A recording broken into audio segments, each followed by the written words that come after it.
আসসালামু আলাইকুম, কেমন আছেন আপনারা সকলেই? আশা করব আপনারা সকলেই ভালো এবং সুস্থ আছেন।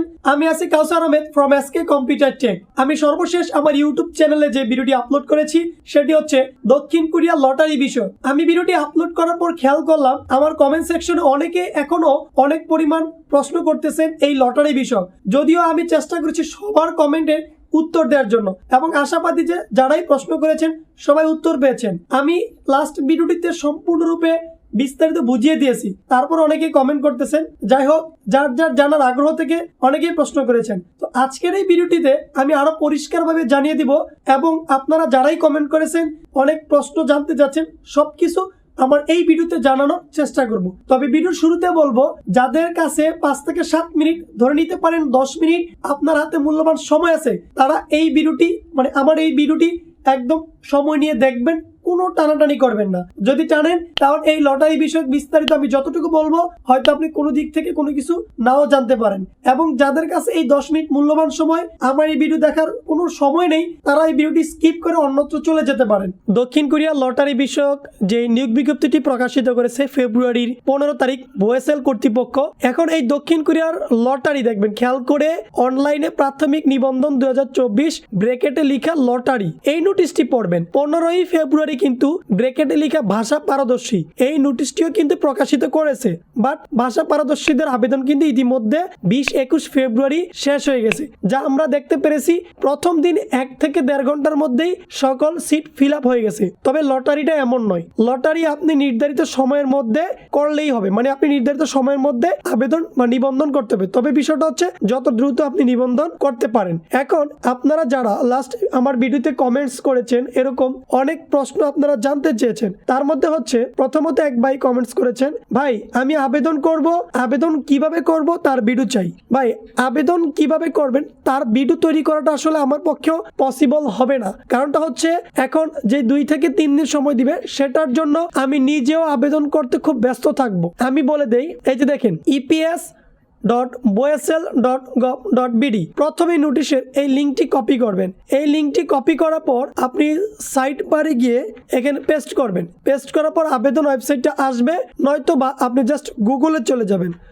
গুগলে গিয়ে আপনি eps.gov লিখবেন, চলে আসবে এই যে eps.boesel.gov.bd, এই যে চলে আসবে, এই যে হোম বোয়েসেল, এখানে চলে যাবেন। এই যে হোম লিখা আছে না, এখানে যাবেন। এই লিঙ্কটিতে আপনি আবেদন করতে পারবেন।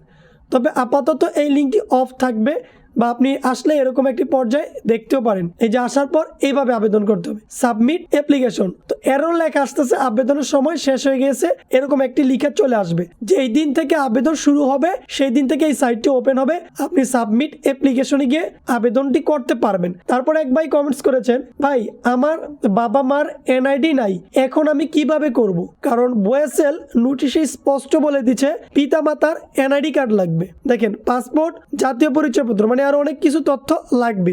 এখন নিজের যদি কোনো জাতীয় পরিচয়পত্র না থাকে তাহলে জন্ম নিবন্ধন দিবেন, আর যদি পিতামাতার না থাকে পিতামাতার ঘরে আপনি বড় ভাই, বড় বোন কিংবা চাচা চাচি ওদের ব্যবহার করতে পারেন। তবে ব্র্যাকেটে লিখে দিতে হবে আপনি কার এনআইডি নম্বরটি ব্যবহার করেছেন।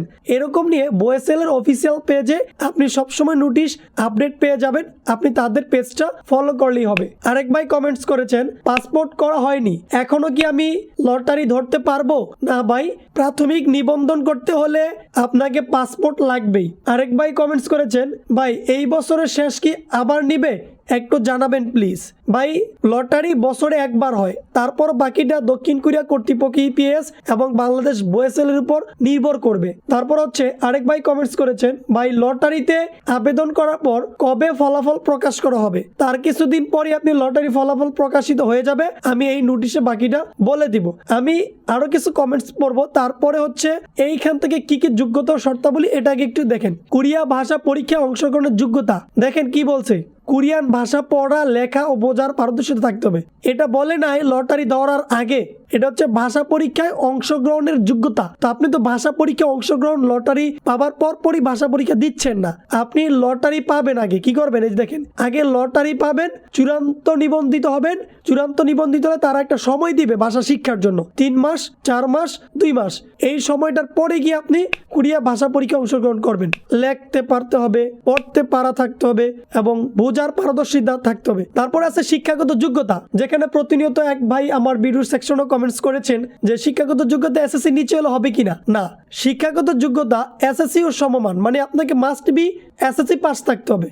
আরেকটা বিষয় দেখেন, বয়স কত থেকে কত নিবে, 18 থেকে 39 বছরের ভিতর হইতে হবে আপনাকে। 18 থেকে 39 বছর হলেই আপনি আবেদন করতে পারবেন এবং আপনাকে পাসপোর্ট থাকা বাধ্যতামূলক এবং পাসপোর্টের মেয়াদ 24 সালে মার্চ মাস পর্যন্ত থাকলেই হবে। পরবর্তীতে আপনাকে পাসপোর্ট হালনাগাদ করে নিতে হবে। তারপর দেখেন, পাসপোর্ট ও জাতীয় পরিচয়পত্রের তথ্যের সঙ্গে নাম, জন্ম তারিখ এবং ছবির মিল থাকতে হবে। এটা হচ্ছে এই বিষয়টা, মানে পাসপোর্টের সাথে জাতীয় পরিচয়পত্রের তথ্যের সঙ্গে সম্পূর্ণ মিল থাকতে হবে। এক কথায় জন্ম তারিখ, নাম, পিতামাতার নাম, এই বিষয়টা আপনার মিল থাকতে হবে। তারপর দেখেন, পোশাক পরিচ্ছন্ন, আচার আচরণ, কথোপকথন অবশ্যই মার্জিত হতে হবে। এই বিষয়টা অবশ্যই আমরা খেয়াল রাখবো।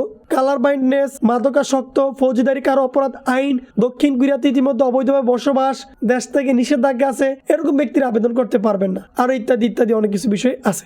এখানে মূল বিষয়টা আসেন, অনেকেই জানতে চাচ্ছেন ভাই লটারি কবে থেকে দিবে, লটারি কবে থেকে আবেদন করতে পারবো, কত তারিখ থেকে কত তারিখ, লটারির আবেদনে কত টাকা লাগে।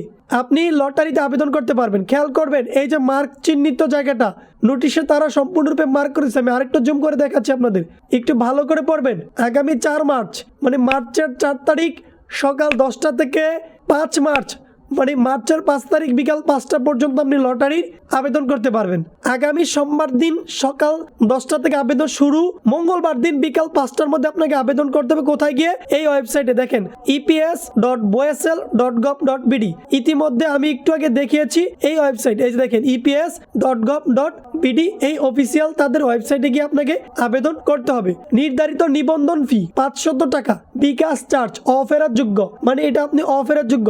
বিকাশ গেট মাধ্যমে জমা করে ট্রানজাকশন আইডি গ্রহণ পূর্বক নির্ধারিত নিবন্ধন সাইটে এর চাহিত তথ্য, নাম, জন্ম তারিখ, পিতামাতার নাম, পাসপোর্ট নম্বর, নিজ পিতামাতার জাতীয় পরিচয়পত্র নম্বর সহ প্রয়োজনীয় তথ্য পূরণ করে নিবন্ধন সম্পন্ন করতে পারবেন।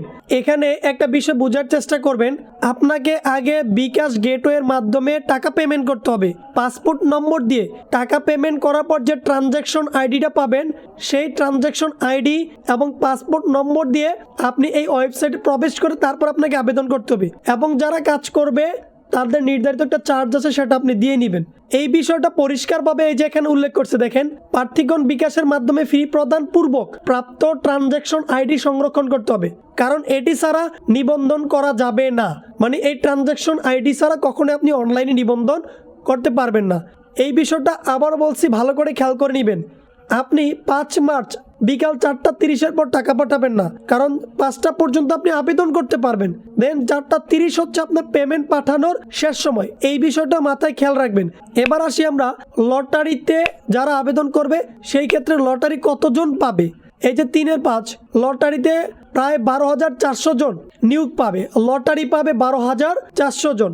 12,400 পরবর্তীতে তার অপেক্ষমান তালিকা, যেটা আমরা কি বলি ওয়েটিং লিস্ট। কারণ দেখা যাচ্ছে 12,400 মধ্যে যারা লটারি পাবেন, অনেকে ডকুমেন্টস ঠিক থাকবে না, অনেকে গিয়ে ঠিক মতো নিবন্ধনের জন্য কাগজপত্র সাবমিট দিতে পারবে না, সেই ক্ষেত্রে অপেক্ষামন থেকে তারা টেনে নিয়ে আসবে এবং অনেকে পরীক্ষায় ফেল করবে, সেজন্য অপেক্ষামন থেকে তারা এখানে নিয়ে আসবে। তারপরে আরেকটি মন্তব্য অনেকেই করেছেন যে ভাইয়া লটারির ফলাফল কবে দিবে।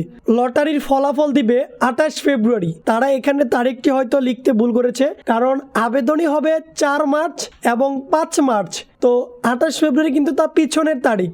সেহেতু ভয়ের কোনো কারণ নেই, আপনারা বয়েসেলের অফিসিয়াল ওয়েবসাইট এবং পেজ ভিজিট করবেন। এই যে দেখেন লটারিতে উত্তীর্ণ প্রার্থীদের তালিকা এবং চূড়ান্ত নিবন্ধন সংক্রান্ত নোটিশ বয়েসেলের ওয়েবসাইট ও ফেসবুক পেজে প্রচার করা হবে। সেই দিকটা খেয়াল করলে আপনি আশা করি কোনো নোটিশ বাদ যাবে না, আপনি সুন্দরভাবে পড়ে নিতে পারবেন। তারা নোটিশ প্রকাশিত এবং বিভিন্ন সময় তারা পোস্টের মাধ্যমে সকলকে জানিয়ে দেয়। এখানে এই নোটিশটা সবথেকে গুরুত্বপূর্ণ বিষয় আরো কিছু আছে, সেটা এখান থেকে আপনারা ভালোভাবে পড়ে নেবেন। কোরিয়া ভাষা পরীক্ষায় যেভাবে আপনাকে উত্তীর্ণ করবে, কত নম্বর থেকে কত নম্বর পেতে হবে, কেন্দ্র কোথায়, রিডিং, লিসেনিং, এবং সেশন কোথায়, কয়টা থেকে কয়টা পরীক্ষা হবে, মানবন্টন কিভাবে হবে, সবকিছু এই নোটিশে। এবং সর্বশেষ দেখেন এই যে text book, file, PDF, sound source সহ এখান থেকে আপনি ডাউনলোড করে নিতে পারেন। আপনি ধারণা করতে পারবেন এবং বুঝতে পারবেন এখানে কোরিয়ার ভাষার অনেক কিছু দিক নির্দেশনা এখানে দেয়া আছে। সো আশা করব আজকের এই ভিডিওর পর আপনাদের অনেকেরই হয়তো মন্তব্য নাও থাকতে পারে, কারণ ভিডিওটি অনেকটি লং হয়ে গেছে। সময় নিয়ে একটু বোঝার চেষ্টা করবেন। তারপরও বলবো, যদি অনেকের অনেক কিছু জানার থাকে যে হ্যাঁ আপনি এই বিষয়টা জানতে চান, অবশ্যই সেটি কমেন্ট সেকশনে আপনি কমেন্ট করতে পারেন।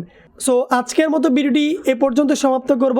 সবাই ভালো থাকবেন, সুস্থ থাকবেন। দেখা হবে পরবর্তী নতুন আরেকটা ভিডিওর মাধ্যমে। আজকের মতো এখানেই, আল্লাহ হাফেজ।